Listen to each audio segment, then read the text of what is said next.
se apresentar, Edu. Bom dia, pessoal. Meu nome é Eduardo Lopes, sou da Red Belt, sou responsável pela área de operações e segurança da Red Belt. E a ideia, como o Nicolas falou, é a gente bater um papo sobre credenciais, basicamente mundo sem senhas, né? Como que nós podemos atingir essa grande premissa. Perfeito. E quem daqui encara a Microsoft como um player de segurança no dia a dia de vocês? Podia levantar a mão? 1, 2, 3. Já. Bruno, a gente estava conversando aqui ontem. Pô, Estamos levanta evoluindo. a mão. 4. Legal. Realmente, assim, a Microsoft não tinha toda essa penetração no mercado de segurança da informação. E o que a gente vem levando é que assim, a gente não pretende ser um player de segurança tradicional. A gente sempre busca ser uma empresa segura para que os clientes, nossos parceiros, possam confiar nessa estratégia, migrar para a nuvem, consumir cada vez mais os nossos produtos. Eu faço parte de uma área chamada Enterprise Cyber Security Group. Então, eu apoio os clientes nessa transformação digital com essa camada de segurança, né? Então, quem sabe um dia a gente nem discuta mais segurança, seja igual a energia, né? Que você chega em casa, liga, já está tudo funcionando. Vocês trabalham com a Microsoft há quanto tempo? Já há mais de 5 anos. 5 anos. E como que você vê essa transformação da Microsoft como player de segurança? É recente? É recente, como você mesmo falou. Quando nós vimos falar de Microsoft em parceiros na área de segurança, desculpe, mas eles sempre batiam de que a Microsoft não provia segurança, e sim ao contrário. E a ideia era sempre a gente brigar com isso. Não, a Microsoft entende os riscos, mudou totalmente a ideia dela, de onde ela está indo, para onde ela está indo. E já que ela tem acesso, tem hoje os maiores dispositivos no mundo conectados, por que não prover também a segurança? Então, desculpa. Essa virada está sendo muito importante. E uma coisa que me chama muito a atenção é a questão da autenticação, né? Quando você abre o computador, qual é a primeira coisa que você faz? Colocar teu usuário e senha. E aonde que isso reflete? É no Active Directory, né? Mas as empresas param por ali, eles não levam todo esse processo de autenticação para as demais aplicações, né? Então, se eu pudesse dar uma dica de segurança aqui, antes até da gente falar desse tema, no final da palestra da Kim, vocês ouviram ela falando do duplo fator de autenticação? É muito importante, porque uma vez que você descobre a senha de alguém, é como se tivesse entregado a chave da minha casa para ti, é só você chegar lá, abrir e entrou. Tem que ter um outro desafio, tem que ser um pouco mais complexo. Uma outra bandeira que eu estou levantando muito é a questão do Windows 10. Ele foi o primeiro sistema operacional da Microsoft pensado, arquitetado e desenvolvido desde a primeira linha de código, pensado em segurança. Então, se você tem um dispositivo mais seguro com o Windows 10 e as funcionalidades de segurança que tem lá, quantas funcionalidades de segurança tem no Windows 10? Opa. Acho que falhou uma. Funcionando ativas, basicamente 13 que são totalmente impactantes. Transparentes para o usuário final, que ele não percebe que está sendo funcionais, mais umas 9, pelo menos.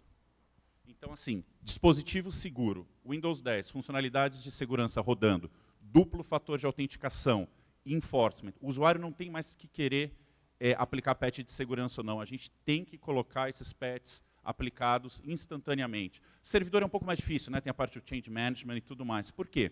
Quando você lança esse patch para corrigir uma vulnerabilidade, você concorda que todos os atacantes já estão sabendo que é possível você conseguir atacar aquele sistema operacional? Então, se todo mundo já sabe, vocês têm que se preparar e se proteger. Então, a dica é essa: dispositivo seguro, Windows 10, todas as funcionalidades de segurança e duplo fator de autenticação. Tem outros 2 pilares que eu acho bem legais da Microsoft, que uma é a segurança da informação, a gente pode falar mais lá fora, e tem o último, que é a parte de ameaças avançadas, né? Então, são bem interessantes. Mas vamos agora para o que interessa, o mundo sem senhas. Quem que gosta de ficar digitando senha aqui? Acho que ninguém, né? Ainda tem que ficar trocando senha também. É um trabalho muito grande. Eu vou mostrar alguns números da Microsoft, mas não é só a experiência do usuário que é impactante, né? Você vê para o pessoal do suporte, que tem que ficar lá fazendo toda essa gestão, né? Esquece a senha, tem que resetar tudo. Acho que hoje um dos maiores investimentos, também quando a gente fala da parte de suporte, é os chamados, né? Então, seja a contratação de field, seja a contratação do que for, a parte de quando vai ter essa expiração de senha é uma dor para a empresa inteira. Com certeza. Uma outra coisa que é bem interessante, que o pessoal não sabe, quem usa o Azure AD já tem um provisionamento automático de senha. Então, todos esses chamados que você fica gerenciando lá no Helpdesk para fazer troca de senha, o usuário já tem um self-service para conseguir fazer isso. A gente pode conversar um pouco depois, mas é algo que já está lá. Uma outra coisa que eu também estou levando para o mercado é isso. Muitas empresas já têm diversos produtos, já têm diversas funcionalidades, mas não está sabendo que isso já está embarcado lá. Então, é nosso trabalho levar essa mensagem e apoiar vocês a quê? elevarem o nível de segurança da informação. Excelente. Tenho que apontar para algum lugar específico? Pode passar. Ótimo. Lembram aquelas normas de qual que é uma senha ideal? Você lembra quais que eram as classificações? Lá, alfanumérico, 7 números?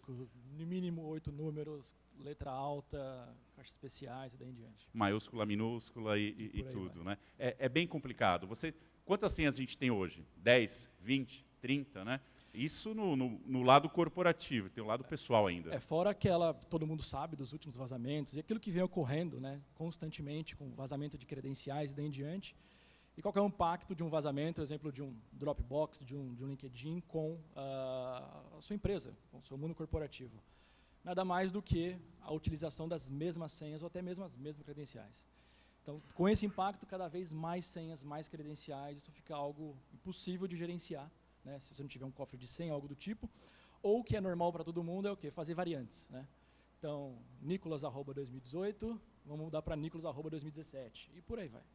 Mas ele faz a troca de senha mensal. Nicolas@janeiro, Nicolas@fevereiro e assim por diante, né? Então, eu vou fazer aqui a POC mais simples do mundo, que é o logar sem senha. Então, agora, a gente já está dentro do sistema operacional. Eu não sei se vocês conseguem ver, nessa hora que eu fiz o logon, tem uma luzinha vermelha aqui em cima. Deu para ver acendendo aqui? Então, essa câmera que tem aqui, ela é um pouco mais inteligente. Sabe aquela câmera do Kinect, do videogame, que você faz os exercícios lá, que ele vê a profundidade? Acho que dá até para ver a pulsação, para ver, né, como que está o batimento cardíaco. Então, ele vê aqueles triângulos, não é uma câmera qualquer, né?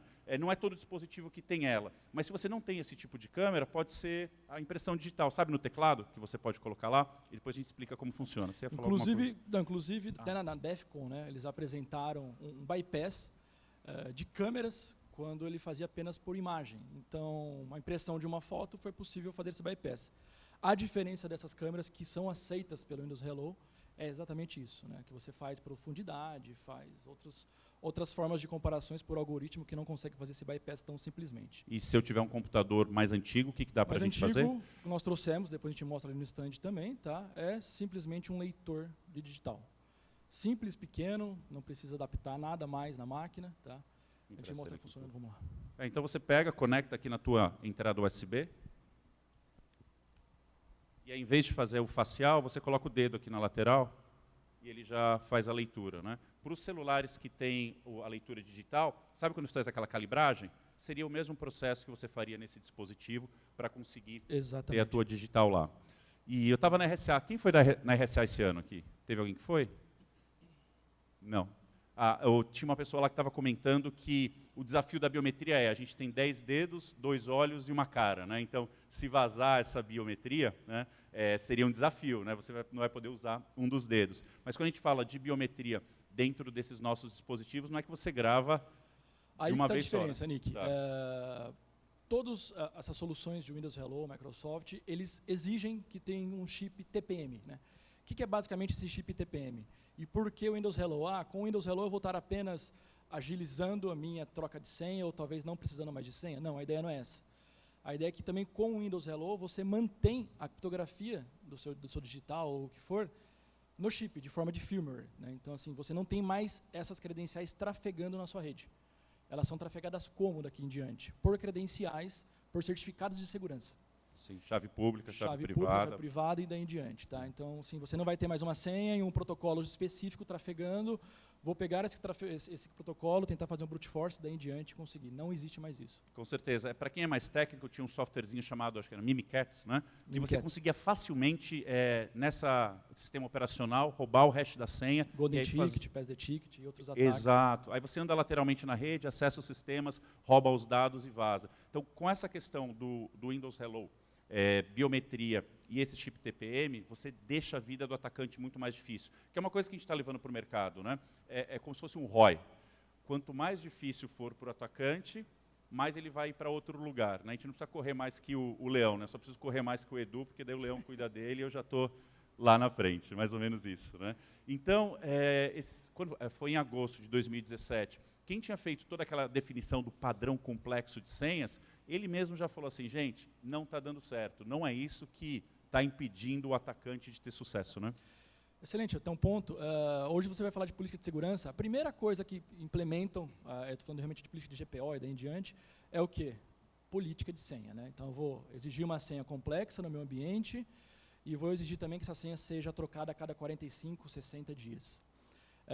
Para quem ouve falar de 45, 60 dias, fala, nossa, é muita coisa. Mas hoje é quase a realidade de todas as empresas. Mas segundo Gartner, segundo outros estudos, não há mais a necessidade de fazer isso. Porque você, fazendo essa forma de troca de senha tão recorrente, isso gera mais instabilidade, mais falhas de segurança do que a própria forma de você manter uma senha durante mais tempo. Por quê? Devido a essas mudanças. Então, hoje eu tenho uma senha extremamente complexa, porque eu demorei um tempo para criá-la, para estudá-la, para pensar, memorizar, e aí daqui 30 dias, 45, pede para eu criar outra. Vou caindo no meu hábito de o quê? De criar senhas cada vez mais fáceis. Sim. Né? Então, qualquer nome de empresa com uma letra maiúscula, um arroba no meio, um cifrão e o ano, acaba se tornando uma senha complexa seguindo uma política. Né? E a gente sempre tem o post-it ou a notinha debaixo do teclado também, que não ajuda muito dos nossos usuários. Né?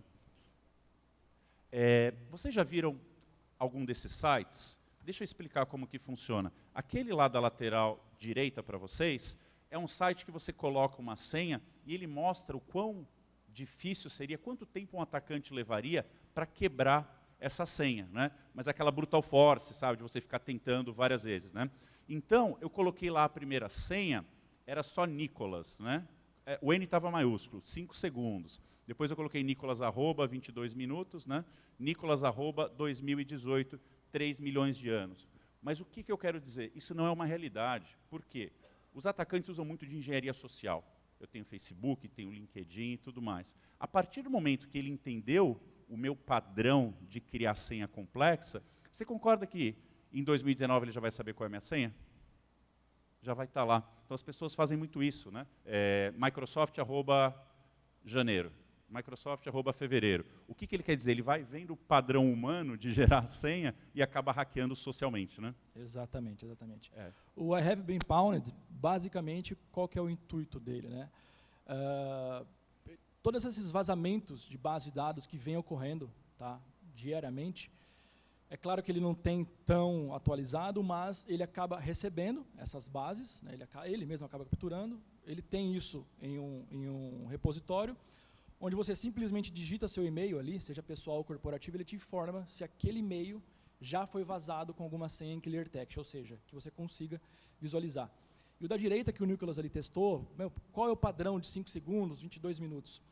Basicamente, ele pega as principais criptografias de senhas, né, MT5, SHA, daí em diante, e ele faz a engenharia reversa, tá, por brute force, ele fala quanto tempo demoraria para quebrar sua senha com essas criptografias. Perfeito. E quando você colocar aqui o teu e-mail, pode ser o do Gmail mesmo, né? Tenho lá o meu e-mail do Gmail, nicolas@gmail, não significa, e a minha credencial vazou, não significa que ele atacou o Gmail e essa credencial foi exposta. A gente teve vários vazamentos, né? LinkedIn, Dropbox. Se eu usei a minha senha corporativa para criar uma conta no Dropbox, qual senha vocês acham que eu coloquei no Dropbox? Mesma da empresa. Né? Então, quando o atacante vê que tem um @empresa e a senha está lá, a primeira coisa que ele vai fazer é ir nessa empresa, usar aquela mesma senha e muitas das vezes dá certo. Então, uma coisa que a gente tem feito também com algumas soluções da Microsoft, em parceria com a Red Belt, é evitar que o usuário use o e-mail dele corporativo para criar contas em outras aplicações. Né? Excelente, excelente. Da mesma forma que outras empresas, outras pessoas conseguem ter acesso a essas bases de dados, a ideia também, através de um Threat Intelligence, serviço um pouco mais específico para isso, é ter acesso a essas bases e ajudá-los a identificar também se em algum momento essas informações de vocês vazaram. Tá? Então depois é um trabalho que a gente pode fazer em conjunto. Não, legal. A gente está com o stand aqui na frente. Se vocês quiserem saber as credenciais da empresa de vocês que já estão vazadas na Dark Web e tudo mais, deixa o e-mail lá, a gente coloca no sistema e depois mostra a lista de credenciais que estão expostas na Dark Web, tá bom? 10-0. Agora foi. Esse aqui é um dado da Microsoft. Quando a gente fala Microsoft, pensem não só no pessoal corporativo, mas também nos nossos clientes. Né? Então, o maior custo que a gente tem hoje é essa questão de trocar senha, de ter o atendente à disposição, de fazer todo o processo. Né? Então, a gente gastou aí, em um mês, 12 milhões de dólares. É muita coisa. E quase 1 milhão de senhas esquecidas. Né? tem esse desafio da biometria também, que eu não uso mais minha senha, né? O dia que eu precisar digitar minha senha, acho que eu vou estar enrolado, porque eu só logo com a biometria agora, né? Desculpa, apenas para não criar uma dúvida. E se eu realmente estiver sem a minha funcionalidade de biometria, se eu esquecer, se eu for acessar? Ainda assim, você tem como se fosse um backup, tá? Que é o PIN, que é basicamente códigos daí em diante. Pô, mas você está falando de um PIN, não é tão seguro, aquilo que eu falei anteriormente. PIN seria uma sequência numérica, 4 ou 6 dígitos, tá? Você tem o MFA habilitado usando o Windows Hello, porque, é aquilo que eu falei, sua digital fica dentro do seu processador, tá? A partir de firmware daí em diante.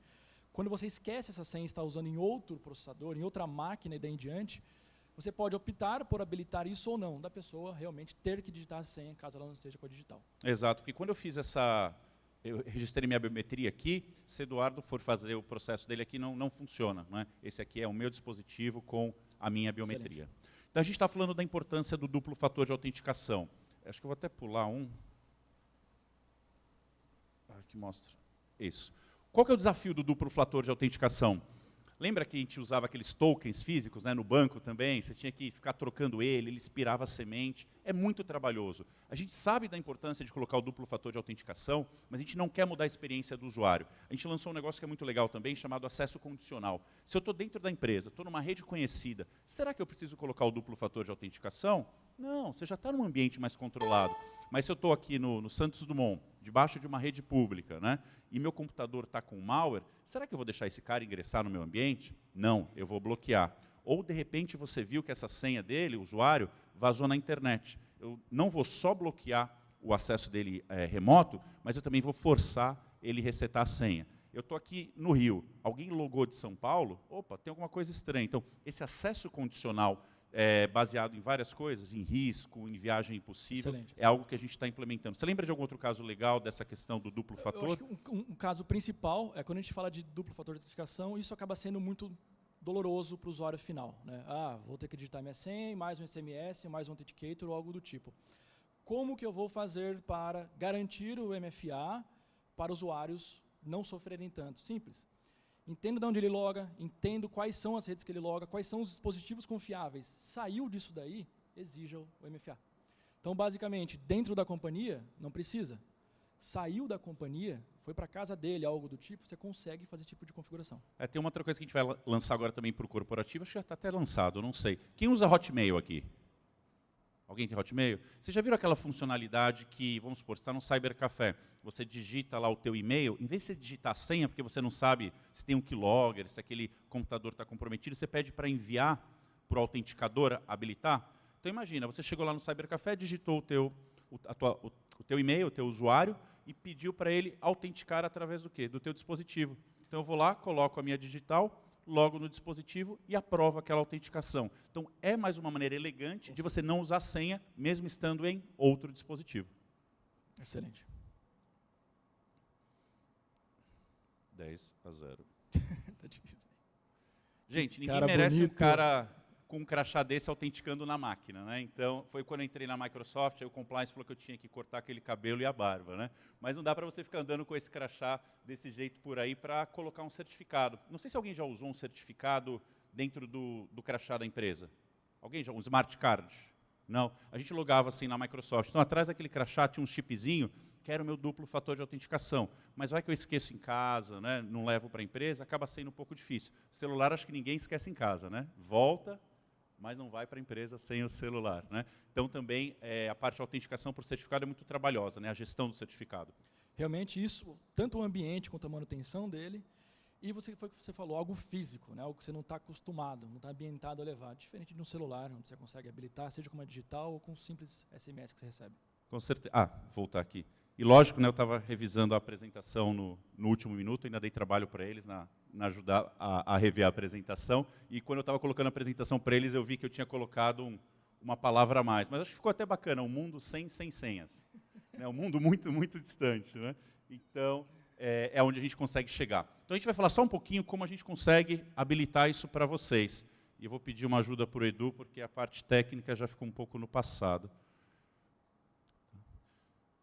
Só um minuto aqui, peraí.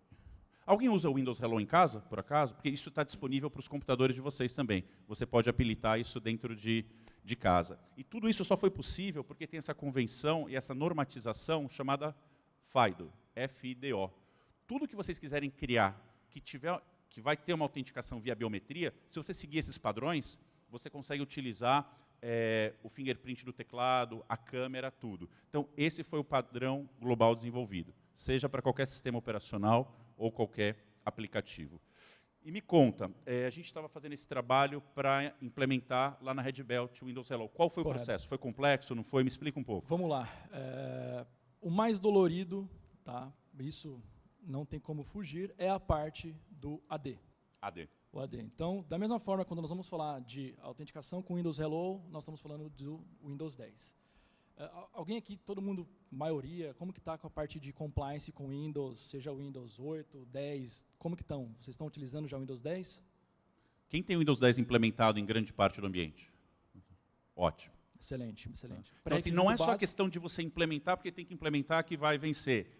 É por segurança mesmo, É por né? segurança, é por segurança. Hoje, quando a gente fala, voltando um pouquinho, quando a gente fala de exploração de malware, de ransomware, daí em diante, o Windows 10 ele está diferente, tá? A gente pode depois explorar um pouco mais essas partes de segurança do próprio Windows 10, mas isso ajuda bastante. Mas quando a gente fala do provisionamento específico do Windows Hello, a única dor que nós sentimos mesmo foi com o próprio AD, tá? Então nós estávamos com 2012, a necessidade foi realmente de migrar ele para um 2016, tá? A partir daí, todos os sistemas operacionais já estão compatíveis. Mas eu estou com, seja notebooks antigos, notebooks velhos, é aquilo que nós mostramos, a gente pode utilizar tanto o dispositivo de impressão digital, onde você está mostrando, e basicamente todos já estão compatíveis com o próprio processador TPM. Tá? Basicamente, e esse TPM já está há bastante tempo no mercado, não é algo novo, né? Então, se vocês fazem um refresh constante, 3, 5 anos, vocês provavelmente já têm esse chip TPM no computador de vocês. E mesmo para quem não tem o TPM, ele consegue ainda salvar em firmware. Tá? Ele tipo, meio virtualiza esse processo? Ele virtualiza essa necessidade e você não consegue acabar quebrando isso daí ou tendo alguma forma de explorar. Entendi. Então, basicamente, de dor mesmo foi isso daí. Tempo de processo que nós levamos para implementar isso na própria Red Belt, estou falando do ambiente aí em torno de 60 a 70 usuários, computadores, 1 dia e meio. 1 dia e meio. E a configuração desse no dispositivo é rápido? Plug and play. Como se fosse o do pointer aqui, né? Exatamente, plug and play, ele já tem o drive automático, o Windows 10 detecta, e a parte de você habilitar o Windows Hello para todo mundo via GPO. GPO. GPO. Tá bom. Então, o que a gente quer dizer é, se você hoje já está nessa plataforma do Windows 10, o AD está no 2016, você já consegue não trabalhar mais com senha no dia a dia. E é legal que, além de aumentar o nível de segurança, vira um projeto legal para a empresa, né? Quantas pessoas reclamam de ter que ficar usando senha todo dia? Então, esse projeto de acabar com senha, ele é real, ele pode acontecer hoje já, né? Aquele número que você mostrou anteriormente sobre esquecimento de senhas, o valor impactado em empresas, que impacta? É suporte, não adianta. É totalmente mensurável. Então, assim, colocou Windows Hello, colocou outro tipo de funcionalidade atrelada ao Windows Hello, você vai ver uma grande diminuição disso. Cheguem na empresa amanhã, tira um relatório de quantos chamados tem lá para trocar a senha, coloca um custo ali de troca de senha, já tem um ROI desse projeto muito fácil, né? Mas ainda não ficou claro para mim como essa mágica acontece. Você pode explicar um pouquinho mais como funciona o processo como um todo, de você ter isso local, mas também autenticar no AD? Vamos lá. Nosso AD antes, claro, apenas dentro de casa. Aí integramos ele com o Azure AD, basicamente para a gente conseguir logar de qualquer lugar. A partir do momento que eu faço a primeira configuração, como que é a primeira configuração? Coloquei o dispositivo, reiniciei a máquina. Assim que eu digitar a minha senha, ele fala, legal, é você mesmo, Eduardo, legal. Preciso que você configure o Windows Hello. Topa? Aí você pode colocar sim ou não, mas depende também da GPO, que é específica para a empresa. Você pode obrigar isso também, né? E a partir daí ele vai pedir para eu configurar a minha digital como se fosse um celular que aceita digital. Vai pedir para mexer o dedo, angular e daí em diante. Fiz isso, ele pede para eu configurar meu PIN, tá? Exatamente como um backup. E a partir daí ele fala, legal, vamos testar, pede para você bloquear a máquina e desbloqueia. Só um parênteses, quando falar do PIN, ele está atrelado ao teu dispositivo. Se o Edu vir eu digitando o PIN aqui, ele for colocar meu usuário e digitar o PIN no computador dele, não funciona. Por trás a mágica acontece da seguinte forma, né? Eu tenho, claro, integração com o meu Windows, tudo do meu AD, e toda a parte de configuração é baseada em certificado. Então, assim, há um certificado que pode ser gerado pela própria empresa, ou comprado ou gerado internamente, sem custos nenhum, onde ele é deployado em cada máquina via GPO. Tá? A partir daí, a gente começa a monitorar o tráfego de rede, a gente começa a reparar que todas as autenticações não passam mais pelo AD. Então, a parte da GPO não é tanto para habilitar a funcionalidade, mas sim para a gestão das chaves, seria isso? Gestão das chaves, Tá. exatamente. A comunicação que começa a ter ali em diante é entre chaves, não é mais protocolo SAML ou daí em diante trafegando na rede de forma aberta. Tá? Então, as configurações por trás são extremamente simples, Nicolas. Não adianta eu ficar querendo inventar muita coisa aqui, porque, como qualquer outra solução Microsoft, é next, next. Você vai ter um trabalho maior com o Windows AD, como eu falei, né, com o Windows Server AD, e com o próprio gerenciamento do certificado. Fora isso, é totalmente transparente. Cara, você está falando que é simples, você está jogando contra o teu time. Na hora que você apresentar uma proposta de implementar o Windows Hello for 1 milhão, ninguém mais vai acreditar aqui. A gente consegue dar um jeitinho. dar outra visibilidade. Boa. Todo esse processo que ele falou agora, aqui ficou um pouco mais exemplificado. Você podia só rever, acho que eu esqueci de traduzir a parte final ali, desculpa. Não, que isso, que isso, que isso. Vamos lá. São esses 6 passos. Quando a gente fala da parte da digital, assim que eu insiro minha digital, ele valida, junto com o meu chip TPM, se aquela digital é válida. Ou seja, eu não preciso ficar digitando a senha ou realmente tentando fazer a conexão com o meu AD. Já está ali dentro da máquina, por isso, depois a gente mostra ali no stand, a agilidade. Tá? Então, assim, na minha máquina, fazendo autenticação com senha, ele vai basicamente coisa de 2 segundos, que é perceptível. Com o digital, você sente que é menos de 1 segundo. Menos de 1 segundo? É totalmente perceptível. Tá? A partir daí, o Windows Hello dá uma piscadinha para você, coisa simpática, deixa você passar, abre sua tela. Com a conexão com o Azure AD, ele fica, às vezes, verificando, tá, em tempos indeterminados, a sua validade. Tá, se a sua credencial está válida ou não. E, a partir daí, ele faz a sua integração com o seu próprio Azure AD. De uma forma bem simples.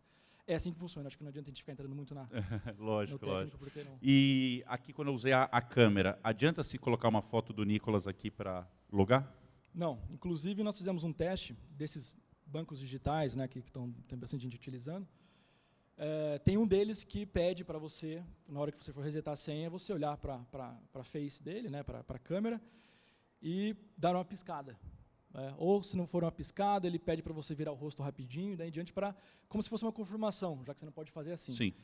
O que nós fizemos nesse caso foi realmente pegar fotos, remover o olho, e mexer rapidinho atrás de uma outra foto, e ele deu bypass.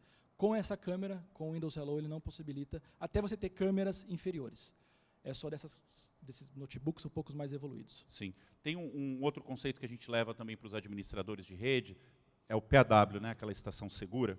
Porque o administrador de rede, que tem lá nessa permissão do Domain Controller, ou do Global Admin na parte da nuvem, a estação dele é muito crítica. Não dá para ele ficar administrando um domínio e acessando qualquer site. Né? Ele tem uma grande chance de ser infectado, ou o próprio e-mail. Né? Ele vai lá, se infecta, porque ele baixou o e-mail ao mesmo tempo que ele está fazendo a administração, e com o Domain Admin ele já consegue fazer um estrago gigante na rede. Então, o que a gente sugere, e eu até dou uma exagerada, né? Essa estação do administrador ela tem que ser bem alta, para ele ficar meio na ponta do pé. O ar-condicionado tem que estar no mínimo lá, né? E se tiver cadeira, tem que pôr uma taxinha lá, porque você não pode ficar muito tempo com esse tipo de permissão administrando o ambiente. Vai, faz o que você tem que fazer e volta. E para essas estações, eu não lembro qual foi a empresa, Fujitsu, acho que foi a Fujitsu, que lançou um que lê a palma da mão. Então, a palma da mão você começa a ter mais informações para gerar pontos, talvez. Pontos, né? Pontos de verificação, se também ele estiver validando as digitais.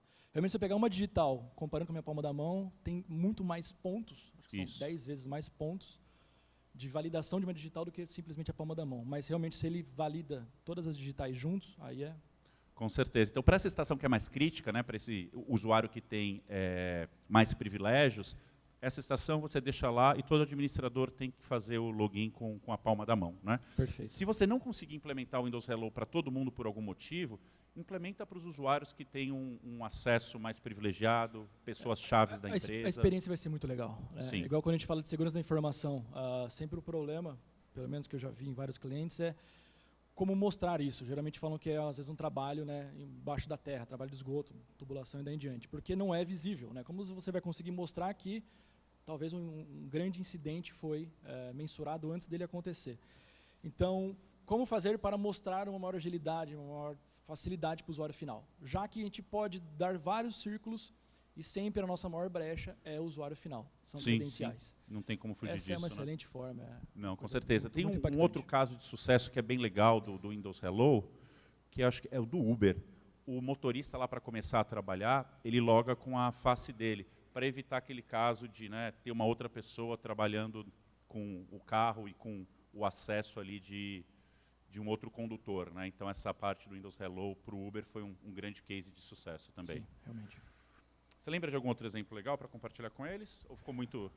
Já falamos de tudo? Falando bastante, né? Olha, o Anderson vai adorar, a gente vai entregar uns 10 minutos para ele, 5 minutos. Mas é que o assunto, assim, a gente trouxe para cá porque ele é muito simples. Isso é um quick win, entendeu? Dá para vocês voltarem para casa, levar esse projeto e ter muito sucesso.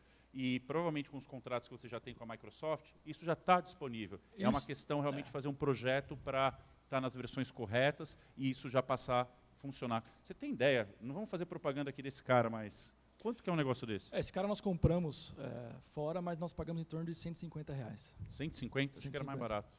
R$150, porque nós trouxemos de fora também, devido ao tamanho daí em diante. Mas É. é claro que se pesquisar, comprar em grande quantidade, deve ser Talvez bem mais barato. mude, né? Mas é uma maneira muito elegante de você realmente acabar com a senha e não ter que lidar com isso no dia a dia. Né? A gente tem alguns laboratórios que a gente está apresentando aqui no nosso stand. Se vocês forem para lá, a gente pode mostrar não só essa parte da senha, mas dessa questão do acesso condicional, que você não vai fazer o enforcement do duplo fator a todo momento, só quando você realmente precisar. Porque, assim, lembrem, está muito fácil do atacante ter sucesso. Né? Deixem o dispositivo mais atualizado possível, patch aplicado, duplo fator de autenticação e biometria. Você já deixou a vida do atacante muito mais difícil. Né?